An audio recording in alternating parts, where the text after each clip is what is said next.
Friend my to channel आप सभी का स्वागत है। दोस्तों आज हम लोग एक न्यू रिक्वायरमेंट के बारे में बात करेंगे और ये रिक्वायरमेंट जो है एयरपोर्ट की ओर से आया है, तो ये बहुत बड़ी भर्ती है। तो वीडियो बने रहिएगा और जो भी दोस्त अगर मेरे चैनल पर नए हैं तो चैनल को सब्सक्राइब कर लें, साथ में बेल आइकन दबा लें। संपूर्ण जानकारी इस वीडियो के माध्यम से देने का प्रयास करेंगे। वीडियो थोड़ा लॉन्ग होगा तो उसे हड़बड़ाइएगा नहीं। आपको यहाँ पर दिख रहा होगा airport authority of India limited, ठीक है। ये जो है भारत सरकार के अंतर्गत महारत्ना कंपनी के अंतर्गत आता है, यानी मिनी रत्ना, यानी इसका परमानेंट है, ये कोई फेक नहीं है।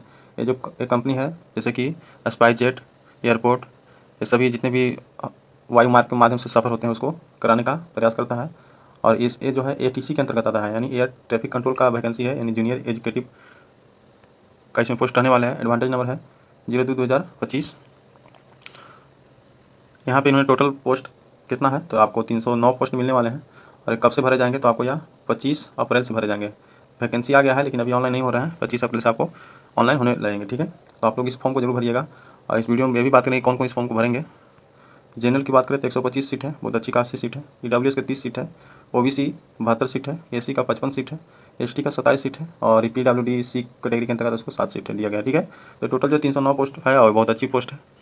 और बाकी जो एससी एसटी के जो मिलते हैं छूट वो मिलते रहेंगे, ठीक है। और ओबीसी के 3 साल का बेनिफिट मिला जाएगा। इसमें सबसे पहले आते हैं एजुकेशन क्वालिफिकेशन, इसमें क्या रहने वाला है।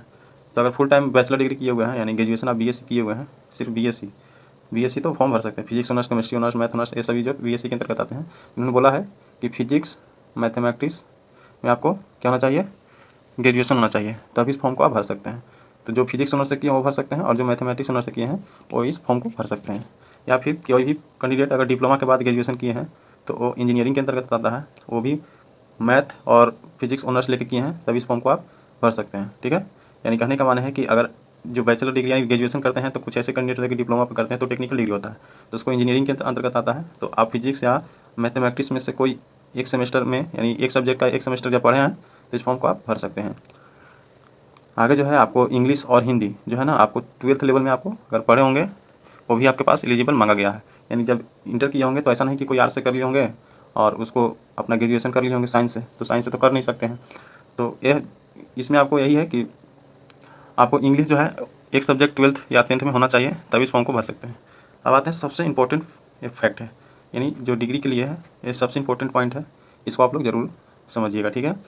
From a recognised demand university from a apex institute that is recognised by government India, यानी गवर्नमेंट ऑफ इंडिया के अंतर्गत जैसे IIT, IIMS, TISS, ये सभी डिग्रियाँ होती हैं, उनको भी इन्होंने एलिजिबल रखा है। Percentage of mark pass marks और इक्विवेलेंट बैचलर डिग्री, यानी दूसरा उन्होंने बताया कि ये जो इससे अगर आप किए हैं ग्रेजुएशन तो आपके पास पास मार्क्स चाहिए, तब इस फॉर्म को आसानी से भर सकते हैं। डिप्लोमा और बीटेक, यानी बीटेक वाले इसके लिए एलिजिबल हैं। अगर जो भी बीटेक किए हुए हैं तो इस फॉर्म को आसानी से आप भर सकते हैं, ठीक है।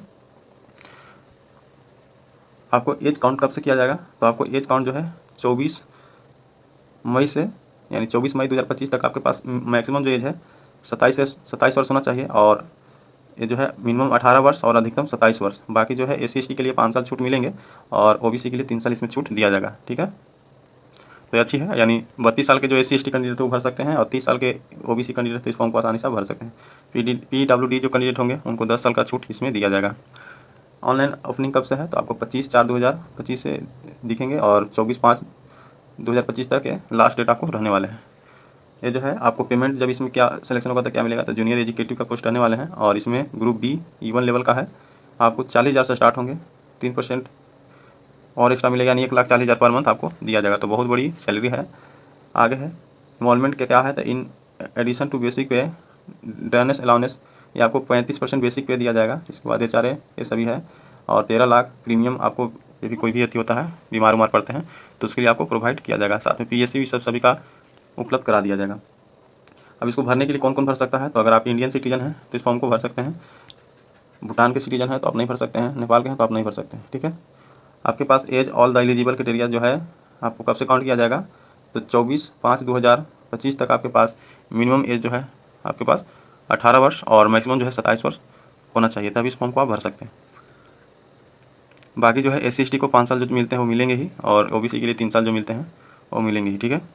आपको जब इसमें फॉर्म भरिएगा तो आपको CBT के माध्यम से गुजरना होगा, यानी इसमें CBT का पेपर होगा, यानी 2 पेपर होगा, एक PT एक मेंस होगा, उसी से गुजरना होगा। इसके बाद आपको फाइनल सिलेक्शन दिया जाएगा। आपको जब सिलेक्शन होगा तो आपको एयरपोर्ट पे काम करना होगा। इंडिया में कहीं भी आपको ड्यूटी दिया जा सकता है, क्योंकि ऑल इंडिया का वैकेंसी है, तो कहीं भी आपको ट्रांसमिटेड यानी किया जा सकता है। अगर कोई भी कैंडिडेट अगर फॉर्म भरते हैं तो कोई गलती कर देते हैं तो उसको सुधार आप कर सकते हैं। और जब आप फॉर्म भरिएगा तो उस समय आपको क्या क्या डॉक्यूमेंट लगेंगे, तो फ़ोटो अच्छे होना चाहिए क्वालिटी के, और वो भी वाइट बैकग्राउंड का होना चाहिए, और 3 मंथ का ज़्यादा का नहीं होना चाहिए। अब कितने भी कैंडिडेट होंगे तो कुछ भी फोटो उठाएंगे और डायरेक्ट इसमें पेस्ट कर देंगे, नहीं ऐसा नहीं करना फ्रेंड्स। आपके पास वाइट बैकग्राउंड में लिखा है, अगर आपको वाइट बैकग्राउंड फोटो नहीं होंगे तो फॉर्म रिजेक्ट कर भी सकते हैं, यानी हो भी सकता है, ठीक है। और जब भी फोटो आप अपलोड कीजिएगा तो फेस अच्छे से दिखना चाहिए, जेपीजी फॉर्मेट होना चाहिए, और डायमेंशन इन्होंने बताया है उस डायमेंशन के अनुसार फोटो को आप अपलोड कीजिएगा। आते हैं सिग्नेचर के लिए, तो ये आपको ब्लैक या ब्लू पेन से होना चाहिए, और उसका क्वालिटी जो है बेस्ट होना चाहिए, ठीक है, और जेपीजी फॉर्मेट होना चाहिए, तभी इस फॉर्म को आप अच्छे से भर पाइएगा। अब एप्लीकेशन फ़ी की बात करें तो जनरल OBC EWS के लिए 1000 रुपये देने होंगे, यानी 1000 रुपये देने होंगे, और साथ में GST आपको इंक्लूडेड होगा। और SC ST कैंडिडेट होंगे और महिला कोई भी कैंडिडेट होंगे तो उनको पैसा इसमें नहीं देना होगा, पैसा जो है आपको ऑनलाइन माध्यम से प्रोवाइड करना होगा। दोस्तों उम्मीद करते हैं कि सभी डाउट इसमें क्लियर हुए होंगे। अगर वीडियो अच्छा लगे तो ज़्यादा से ज़्यादा लाइक कीजिएगा और अपने दोस्तों के पास शेयर कीजिएगा। ठीक है दोस्तों, मिलते हैं नेक्स्ट वीडियो में। बहुत बहुत धन्यवाद।